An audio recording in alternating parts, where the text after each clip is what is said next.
हैं। जबकि मंगोवाल के इलाका में मोटरसाइकिल चोरी की वारदात पेश आई। मोहल्ला कश्मीरिया नगर का रहायशी अमजद शौकत के जी महाना के बाहर से जो है वहां से नामलूम चोर उसकी मोटरसाइकिल ले उड़े और थाना सदर लाला मूसा के इलाका कोटली शाह जहानिया में भी चोरी का वाकया पेश आया है, जहां पर तकरीबन 2 तोले सोना 1.5 लाख रुपए नकदी जो है नामलूम चोर जो है वहां से ले उड़े हैं। और थाना सदर जलालपुर जट्टा के इलाका में करीम दाद में डकैती का एक वाकया पेश आया है, जहां पर बताया जाता है कि हबीबुर रहमान सकना शाहपुर जो है जो रहायशी है उसका कहने कि मैं एक स्टूडेंट हूँ, मैं तलीम हासिल करने के बाद जहां करीमदाद पुल से गुजरा था तो 3 मुसल्ला अफराद वहां आ गए और उन्होंने गन पॉइंट पर मुझसे लैपटॉप और नकदी छीन ली। तो जो मुलजमान थे उनके खुलियाजात के मुताबिक एक डाकू जो है उसका जिस्म पतला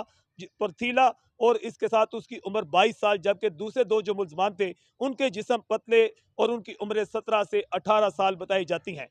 पुलिस ने मुकदमा दर्ज करके चोरों और डाकू की तलाश शुरू